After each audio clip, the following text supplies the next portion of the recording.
And here we are. Hello, everyone. Hello, Jenny. Welcome, everyone, to today's Renny show. Lovely to see you, Jenny. Lovely to see you, as always, Rich. It's fabulous to be here. How are you?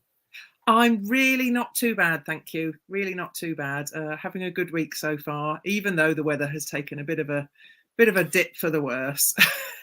It's jumper time, isn't it? It really is. Finally, it really is. I have finally given in and got out my jumpers. Yes. Likewise. Yeah. Nice cuddly jumper right now. So we're in the interests of full transparency. We are pre-recording today's show because of work commitments, but we will still broadcast at 12:30 on our usual day, which is the 18th of October. So if you're listening to us today on the 18th, or even any time later than that, then do get involved in the conversation in the comments. We'd love to carry it on with you. So today then, because we've started doing themed weeks, haven't we, Jenny? And this week is not a themed week, so it will be completely random. Could be absolutely anything. So I will get on with the first question. So, Jenny, have you turned your heating on yet? Well, no, not exactly. I'm trying to eke it out as far as for as long as possible. However, I don't like being cold. I am of the generation who didn't have central heating when they were children. When I was very little, we didn't have central heat. Well, we had central heating downstairs, but not upstairs. So okay. I am of the generation of wearing jumpers inside is not an unusual thing. Keeping, and I did my top tip for the heat is if your feet are warm, then the rest of you is. If your feet are cold, then no, even if you put more things on top, you stay cold. So my tip is keep your feet warm. That's a great one, actually. I have to admit, the slippers have come out again this week for just that reason. So, yeah, and I will admit, we did actually turn our heating on for the first time at the weekend because we were a bit cold. However, when I'm working from home, I don't tend to have the heating on through the day. I will just layer up in jumpers, and I have some nice, fingerless gloves that help keep my wrist warmers is probably a better description for them, because that then helps to keep the hands warm so that you can still, tap away on the keyboard and do all those good things. So yeah, I'm with you. I have been known to put a blanket over my knees. Yes, absolutely. Yep. Likewise. Needs must. I was away at the weekend, so I was in Madrid at the weekend where it was still nice and warm.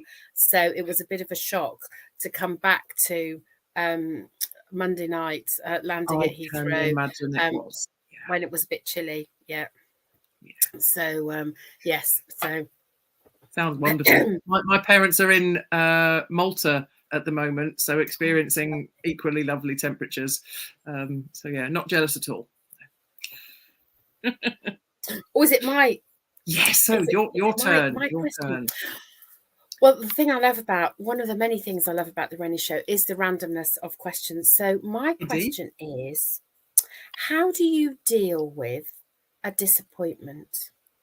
Ooh, how do you deal with a disappointment? Okay, I'm just typing that on so I can get it on the screen. Bear with me. How do you deal with a disappointment? Interesting question. I guess it depends what the disappointment is, but I do think, I'm not afraid. A big disappointment. Big disappointment. I mean, I'll be honest. If it's a big disappointment, I will have a pity party. If it's something I've been looking forward to, or something I've been, putting effort into, or all the different reasons we look forward to things that a cancellation would mean it's a disappointment. I'm realistic enough that it's okay to have a 5-minute pity party about it, that's okay. You're allowed to be upset, but I think it's how you choose to then pick yourself up afterwards. I think that's the key. We don't want to have a pity party that goes on for too long. If it goes on, till the next day or for days, weeks, that's definitely not good, definitely not healthy. And for me, what I have found, I can hand on heart say that since I started doing regular gratitudes, when things like that happen, it's easier to not stay down quite as long. And I think that's the key. It's, you can be upset, that's fine. We're human. We should allow ourselves to feel all these different types of emotions, but it's how we then choose to pick ourselves back up, which I think is the key, and not taking too long to do that, I think. And those gratitudes, I do gratitudes as well. Yeah. Does it count to have another question? So do you have a particular time of day that you do your gratitudes? In the morning. Lovely. First thing. Just checking. Yeah. So again, a really helpful tip, isn't it? Because we can't sometimes disappointments just, it's just the way of the world. And it can be really tough to take them on the chin. So yeah. Okay, so my next other quite random one, unconnected.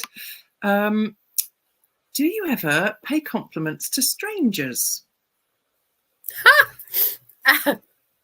Yes, all the time. Fantastic. I do. And the reason I do is partly because I think it's a nice thing to do. And also I don't do it for the sake of it. It's not a kind of random. No. But if I see somebody who's I don't know, looking fabulous, or got a fabulous smile, or got an interesting bag, or reading an interesting book on the train, or something like that, then it's a nice way to start up a conversation, isn't it? And I think most of the time people really respond really well. They get, oh I love this too, and I think there's something really special about somebody who has no agenda, who doesn't know you, has no, so if you ask your partner or your whoever, your significant other, does my bum look big in this, or whatever, how do you think? There is a slight agenda, isn't there, in terms of they, even if they say there isn't, and they'll be completely honest with you, there is a slight agenda. Whereas this random stranger saying, can I just say how fabulous, and when I've been on the receiving end of that, it's lovely, makes your day. Isn't it just? And I think you don't know what kind of day someone is having, and that random compliment that you deliver could really, really make their day. It could make the difference between a truly horrendous day and a day that was just slightly more bearable, because it's something that makes someone smile. So I just think, you don't know the difference that you might make to someone by passing on that compliment. And like you've said, I very much agree. It's not about empty compliments just for the sake of it. It's about genuine compliments that come to mind, and having the confidence to voice them, because I think it's not something I would have done a number of years ago, whereas now I make a point of doing it. So I do think there's a confidence thing that comes with it as well. But yeah, I think it can make a really special difference to people, which then in turn makes you feel good as well. So it's win-win. And it's kind of in the way of paying it forward, isn't it? Because there's that thing about actually, if by paying a compliment you make somebody else feel great, then actually that might give them the confidence to be able to do that to somebody else. So it can have a kind of domino effect in a good way. Yes, I love that. I love that. Yeah, fantastic. Okay. So So if it's your you've turn. never done it, Oh, yeah. listeners, have a go and see how it works for you. Yeah, just see how it feels. Yeah, Yeah. absolutely. And let us know. Let us know how you get on. So my second question is it? Yes, my second question Yes. is, what are your or what is? You can have singular or plural for this. What are or what is your favourite thing about autumn? Ooh, okay. Oh, I can't type properly. I'm trying to type it in quickly so I can get it up on the screen and stuff that one up And royally. I'm making So, an assumption there that you have a favourite thing about autumn, but because we just recently talked about gratitudes, I suspect yes. that that isn't um, a loaded question. No. It's a fairly safe assumption. Yeah, no, that's definitely true. Gosh, the first thing that comes to mind would have to be autumn leaves, which might seem the most obvious answer, but I just think I will never forget going to Lady Bower Reservoir in the Peak District a number of years ago with my mum and stepdad, and just the colours of the leaves around the reservoir. I don't think I felt at the time I'd never seen anything so beautiful, because there were just so many different colours, different shapes, and I think, this is long before I truly appreciated, gratitude and mindfulness and the difference that can make. So I just think, if I went back and if I saw the same thing again now, I'd probably just want to stay there for ages, just soaking it all in. I just think the colours are wonderful. I do like bright colours, but there's something lovely about, the autumn leaves really do signify that change in season, and it's just a nice feeling. It makes me think of Harvest Festival and all the autumn leaves, and it's a lovely thing, definitely. What about you? Well, I think I don't know if I've said it on this show before, but I've certainly said it in post before. I have to be dragged kicking and screaming into autumn. Again, I use that that I'm always looking for silver linings in Yeah. autumn, because it is tricky for me. Yeah. I think the thing that I love most is there's a kind of autumn smell, isn't there? It's that kind of ever so slightly smoky bonfires, not the kind of barbecue of summer, which is my preference, there's a difference, but isn't that there? kind of smoky bonfire night kind of, people using fires to keep warm. That kind of autumn. There's a definite sort of autumn smell, isn't there? And that's the thing that I kind of think. Oh, actually, there is something quite special about that. Once I've put my flip flops away finally, and I've admitted defeat and gone, okay, this is it. I fight it every year and I never win. So I just need to put my flip flops away, and admit that it's boot and slipper weather. But that smell, that love, that kind of is very exciting. It's really evocative, isn't it, of the season? Definitely. I have to say, I went out to B&Q on Sunday to get paint, because I've been doing some painting at home, and I went out in shorts and flip-flops. Despite the cold weather and the fact we'd put the heating on at home, I went out in shorts and flip-flops. So yes, I think I'm maybe this year in particular being dragged kicking and screaming, I think, into autumn.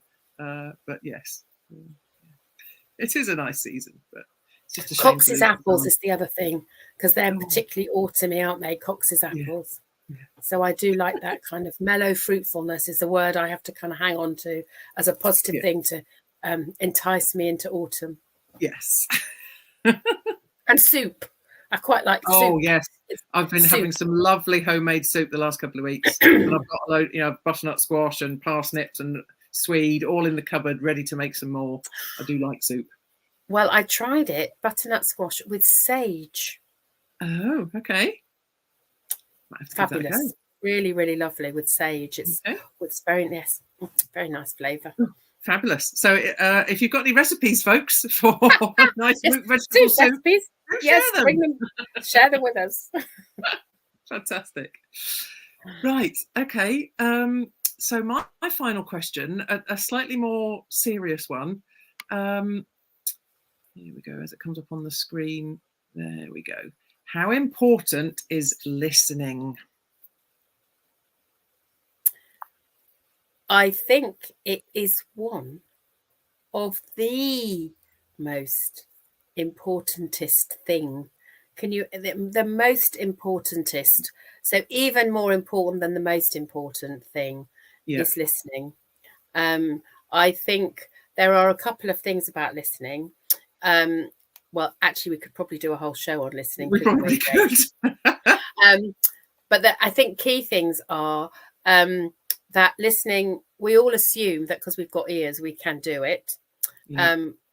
We're not as good at it naturally as we think we are. Yeah. And there are different types of listening. So quite often we listen to respond, yes, rather than listen to understand. So what we're actually doing, although we think we're listening, we're actually waiting. We're listening for a gap so that we can get what we want to say in. Yeah.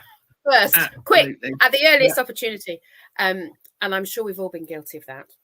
Oh, definitely. Definitely. So I think I feel like that listening should get bigger and bigger and bigger, that word listen, and take over the whole screen, because it is so powerful. And I think in any human relationship, whatever that is, whether it's professional, whether it's personal, whatever it is, as human beings, we all want to be heard, don't we? Absolutely. And the power of helping someone to be heard is huge, isn't it? Absolutely. And yes, we want to be heard, but also I think once the next stage, being heard is one thing, being understood is the next level. So giving people, the person who you were in conversation with, that both of your ears, and you can listen with, I would say, if you're doing really good listening, you're listening with more than your ears, aren't you? You're listening with all of you. So you're listening for not just what they're saying, but how they're saying it, what they're not saying. Absolutely. Their body language, all of it. So you listen with your whole self, not just your ears. Yes, definitely. And that's something I wasn't really that aware of until I did my coaching diploma. And I can remember that's one of the things that's always really stuck out for me, the different types of listening. And like you said about listening to respond or to get your bit in, because, I've got something relevant to say here. Let me add my bit. No, sometimes, obviously very relevant to coaching, giving people the space to say what they need to without necessarily responding. But even, I'm sure you're the same in just normal life conversations. I do find it crops up. I'm listening to someone and thinking, okay, do I actually come in here, or do I just park that for a minute and just really listen to them instead? And like the power of that, like as I've kind of said already, it's just huge, isn't it? And sometimes I think when we're in those helping roles, obviously my original training was as a nurse, and we were we were trained to listen, but we were also trained to give advice. So there's a bit of a kind of potentially a bit of a a clash, because actually you want to give advice. Well, actually, what I've learned as a coach, of course, is that advice is something that people are better asking for, because they might not want your advice, And actually what they might want is the space to kind of process. Sometimes they don't want a solution, they want the space to process out loud. Absolutely. So they don't need us other than to listen. That listening is so powerful. And sometimes what we want when we think we're helping, because we then say, well, you could do this, or you could do this, or you could do this, or if I were you, I would. And we think we're helping because that's and actually maybe a good question is when they've finished is to ask them what they need. Because actually they might say, do you know, just getting that off my chest and having you listen to me has made a real difference, and I'm much clearer in my head. I've kind of worked through some things, and it sounded different when I said it out loud than it did when I said it in my head. Yeah, absolutely. And it's amazing the difference that can make, can't it? To be saying something out loud rather than just have the thoughts whirring around in your head. You know, another thing I'll never forget from when I did my coaching diploma is the first time the light bulb went on about truly listening and parking my own stuff, just leaving it to one side and just walking the journey with the coachee, with the client. And it was a really profound experience, not least because there was lots of emotion involved in that particular session, but it was quite profound for me because it was a huge step forward in my training as a coach and realizing, oh, actually, I can do this. You know, it was huge, fantastic. And it takes practice, doesn't it? It's like anything. Yes, it does. The skill. People who are good at it, as ever, people who are good at anything, really, isn't it? They make it look easy. So behind that really easy bit is the hundreds of hours of practice, getting it wrong, you know, not doing it, you know, making a mess of it, all of those things, failing dismally, think, oh damn, I should have, oh no, too late, I've gone in there. So but you don't see that journey when people are really good at what they do. You don't see the, you know, it's like musicians, you don't see the hours of practice when the Royal Philharmonic are playing, do you? You see it, you know, and they make it look like it's, you think, oh, I could do that, I could do that. Sure, I could do that. How hard could it be? Oh, it's hard. It's a skill. It takes practice on honing, and the more we do it, the better we get at it. Yeah, definitely. Fabulous. Love it. Okay, was that my question? No, that was my last question, wasn't it? So it's your turn. I was so busy listening, I've forgotten it was my turn. So I've got a question about I think it is kind of topical about sleep. Ooh, interesting. Because obviously as it was coming into autumn and I was thinking about hibernation. Yes. Because I think in a previous life I was a bear. So my question is around sleeping, and you know, do your sleeping clocks, you know, your sleep timings, do they change with the seasons, or are you the same all the year round? Interesting. Okay. So what about your sleep? I suppose it's about the question is how, you know, are your sleep cycles consistent, or do they change with the seasons like bears? I think there's something in this. I think it does change. I can remember speaking to a medical herbalist a couple of years ago about, you know, she was talking about weight loss in winter and how it's really the wrong time to do it because our bodies are naturally wanting to, you know, pack a bit of extra weight on. You know, if we take it back to caveman times for survival through the rougher months, which is very much, you know, whilst we don't hibernate in the true sense of the word as human beings, there are lots of echoes in our winter behavior with that of, you know, the bear that might hibernate.